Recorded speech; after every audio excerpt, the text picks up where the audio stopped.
Peter Piper picked a pepper. Peter Piper pepper pickers. How the hell does that go? Opie Piper picked a peck of pickled peppers. Opie did pick a peck of pickled. Opie picked a peck of pickled pepper. What's up, Brew Crew? Opie here. Welcome back to my Brew City Garden. I hope you're doing well today. I know my peppers look like they're doing pretty well, and it's just about time to put them in the bales. And I'm going to show you just how I do it.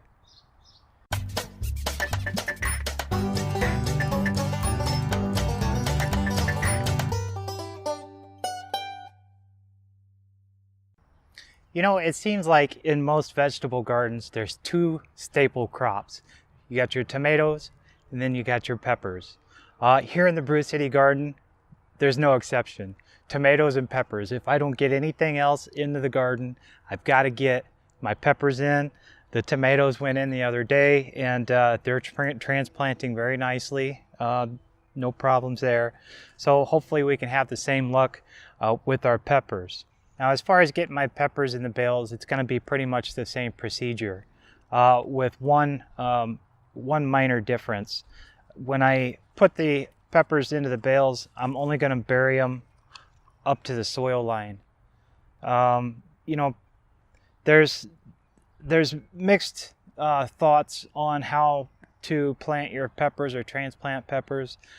Some folks swear that you can bury the stem and then they will root, and others say no. And even though peppers are in the same family as tomatoes, it's my understanding that they really don't root from the stem, but they may put on roots from the leaf nodes. So if you happen to bury the stem below these leaf nodes, perhaps those will root. I don't find the need to do that, and it really doesn't seem to make a huge difference.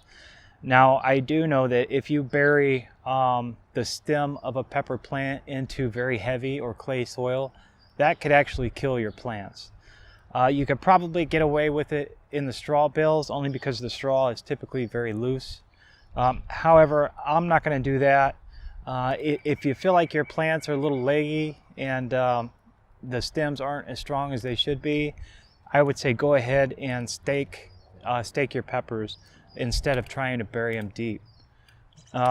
Typically, I don't have any problems with my peppers. They're usually pretty stocky, pretty sturdy. I never have any issues with them. So we're just going to bury these right up to the soil line, maybe just slightly above it, but not much above the soil line. So let me show you how I do this. Again, it's the same procedure. We're just going to squeeze the pot a little bit to loosen up the roots from the pot and just gently slide it out, just like that. And again, these roots look just really nice. Very well filled out, but not root bound. Looks very nice. What I want to do is lay these out on my bales. Now, as far as spacing is concerned with your straw bales and your peppers, I would recommend probably 3 plants per bale. I tend to plant fairly intensively, so I'm going to put 4 plants per bale. And generally, I don't have any issues with that. I've done it several times before, and 4 plants seems to work out fine. However, you have to remember that I am in Wisconsin in Zone 5, so our season's not particularly long or particularly hot. In some environments or climates where it's hot and it's just really conducive to pepper growth, you may want to reduce this to 3 or even 2 plants per bale, because typically in those types of climates, the plants are going to get much larger and much bushier. In this climate, these plants aren't going to get too much larger than what they are now, so 4 should fit just fine. Now that I've got these out of their containers, essentially it's going to be the same thing, where I am just going to get these out of my way.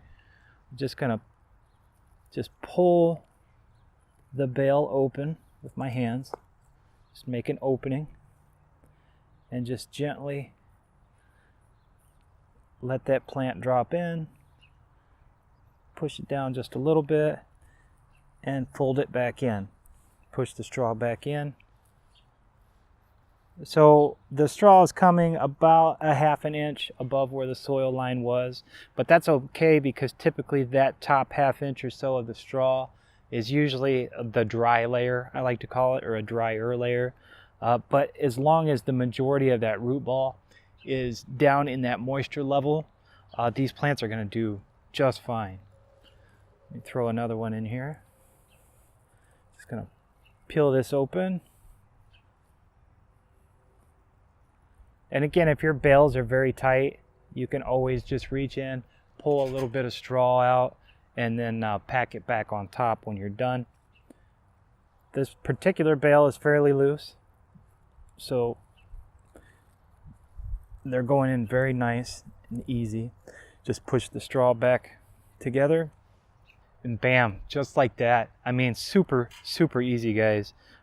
Definitely don't overthink this. Really, you just don't want to overcrowd your pepper plants. And again, for peppers, it's really kind of depend on your climate. I know what I can get away with here in Zone 5. Depending on where you are, you need to judge your conditions. Well, I'm happy to say that all the peppers are now transplanted in the bales. Really just another very fast, very simple procedure to get these things in. Again, it's just a matter of just pulling a little space open in those bales, plugging your transplants in, pushing the straw back over them. Really couldn't be a whole lot simpler than that. As far as what I'm growing this year, I've got on the far end some sweet bell peppers, and I've got some Jimmy Nardello peppers, which if you haven't tried the Jimmy Nardellos, you got to give them a try. Oh my Lord, they are just a fantastic sweet pepper. Then I put in some spicy peppers as well. I've got some jalapenos, some Tabascos, some cayenne peppers, and I'm also trying the Daytil peppers this year, which I used to get this Daytil pepper hot sauce out of St. Augustine, Florida, which is kind of like the Daytil pepper capital of the U.S.